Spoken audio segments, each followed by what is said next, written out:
Au nom du Père et du Fils et du Saint-Esprit. C'est déjà le 3e dimanche de Carême. C'est le moment dans le Carême où l'allégresse et les ardeurs du début peuvent commencer de s'atténuer, où les mauvaises habitudes reprennent le dessus, où la lassitude s'installe, où le démon essaie tranquillement, sereinement, discrètement de nous éloigner de tous les efforts auxquels que nous avions promis au Seigneur d'accomplir il y a maintenant 2 semaines et demie. Les lectures de ce jour nous permettent de nous replonger dans le cœur du Carême pour retrouver cette allégresse dont nous avons besoin. Il y a le passage de l'Exode que nous avons entendu, qui est déterminant dans l'histoire du peuple d'Israël, dans l'histoire sainte, où le peuple expérimente la puissance de salut de Dieu qui le fait sortir d'Égypte. Le peuple se plaignait de sa servitude en Égypte, et Dieu le fait sortir, l'a fait sortir, en traversant la mer Rouge à pied sec. Et pourtant, ce peuple a faim, a soif, et oublie le salut que le Seigneur lui donne, cette libération qu'il lui apporte dans toute sa puissance, pour se plaindre. Massa et Mériba, la querelle, le murmure contre Dieu qui a profondément marqué l'histoire d'Israël. Cette ingratitude absurde, ce manque d'ardeur à faire confiance, alors que Dieu est en train d'opérer la libération de son peuple.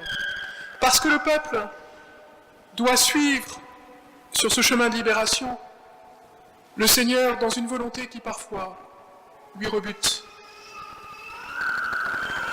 Et nous aussi le Seigneur veut nous libérer.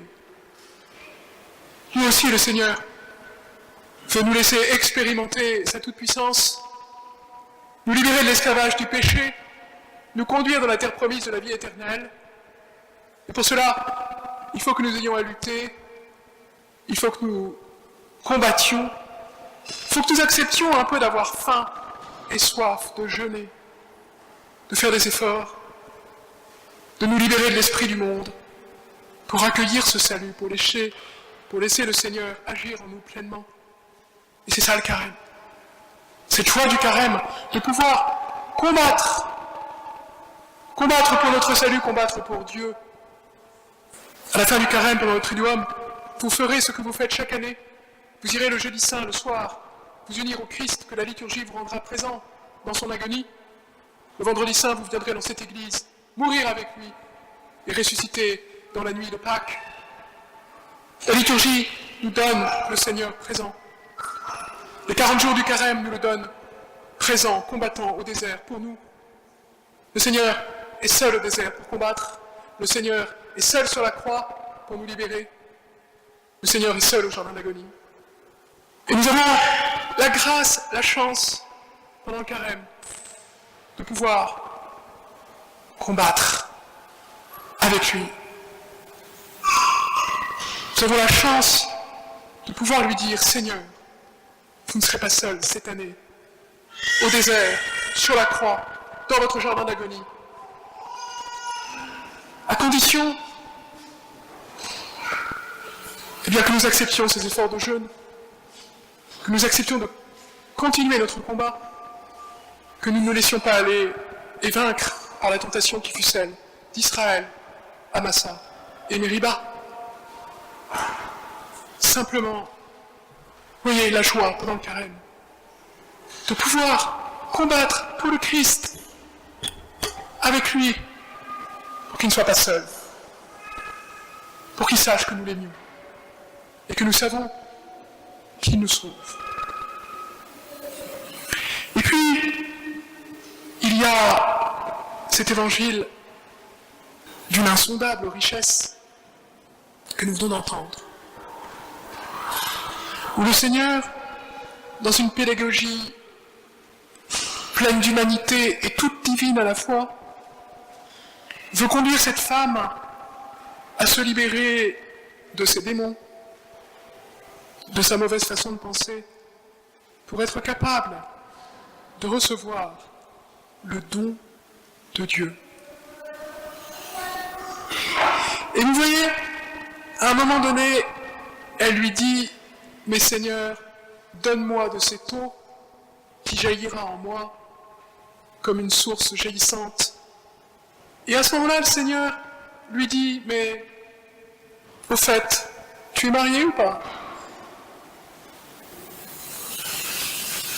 Avant de pouvoir recevoir ce don, il faut que cette femme comprenne qu'elle doit quitter ses démons, se libérer de ses passions, se libérer de ce qui dans la chair l'empêche de pouvoir devenir vraiment adorateur en esprit et en vérité. De même que nous, il faut, avant que nous recevions dans la nuit de Pâques, dans tout le temps pascal, le jour de l'Ascension et à la Pentecôte, le don de Dieu pour nous, il faut que nous nous libérions pendant le carême de tout ce qui nous empêche de nous tourner vers le ciel, de désirer ce don de Dieu, cet Esprit Saint, cet amour de Dieu dont saint Paul nous dit qu'il a été déposé, que Dieu veut le déposer en nous, le don de Dieu. Joie du carême, joie de combattre avec Jésus, joie de ne pas le laisser seul sur la croix, au désert et dans son agonie, joie de préparer nos cœurs à recevoir le don de Dieu qu'il est venu nous donner, verser en nous. Nous libérer de l'esprit du monde, d'un attachement désordonné à une actualité qui nous tire vers le bas, nous séparer des écrans, de l'esprit du monde, d'Internet, de la télévision, de tout ce que vous voulez, de cet esclavage-là, être capable de dominer nos passions, de dominer nos instincts, d'être victorieux de notre chair en la dominant par le jeûne, pour pouvoir être disponible à adorer en esprit et en vérité. Voilà la joie du carême. Et enfin, cette parole merveilleuse du Seigneur, ma nourriture, c'est de faire la volonté de celui qui m'a envoyé et de faire son œuvre. Ma nourriture, c'est de faire la volonté de mon Père. Je suis tout à lui. Je veux être tout à lui, pour vivre tout entier de lui. Le jeûne n'a pas d'autre sens que celui-là. Dire à Dieu que nous l'aimons au point qu'il soit tout pour nous. Quand nous jeûnons, quand nous faisons un effort pendant ce carême, c'est pas d'abord pour nous qu'il faut le faire. Je viens de vous le dire, c'est pour nous disposer à permettre au Christ de nous aimer en nous donnant ce don-là, qui est lui-même et son esprit. C'est pour lui dire qu'il n'est pas seul, que nous l'aimons, que nous voulons recevoir son salut, que nous avons compris ce qu'il faisait pour nous. Mais c'est ultimement pour pouvoir lui dire et dire à Dieu, mon Dieu, je n'ai besoin que de vous. Mon Dieu, je n'ai besoin que de vous. Et ça, vous voyez, cette confession-là, eh bien, ça nous met vraiment dans l'attitude des enfants vis-à-vis de Dieu, notre Père. À cause du don de Dieu, à cause de cet esprit, à cause de ce que le Fils fait pour nous. Ça nous renvoie vers le Père. Mon Dieu, je n'ai besoin que de vous. Et ce temps du carême est le temps où nous recevons la grâce et la joie de pouvoir combattre pour le Christ, pour qu'il ne soit pas seul, pour que nous puissions l'aimer, de pouvoir nous libérer de tout ce qui nous empêche de le recevoir parce qu'il veut nous donner le don de Dieu. C'est le temps où nous recevons la grâce de pouvoir nous tourner en vérité vers le Père en lui disant « Je n'ai besoin que de vous ». C'est le 3e dimanche de carême, il en reste encore quelques-uns. Reprenons avec ardeur cette route de libération, de profonde libération, cette route d'amour du Christ, cette route de l'enfance, de la pauvreté, cette route vers Dieu le Père, au nom du Père et du Fils et du Saint-Esprit.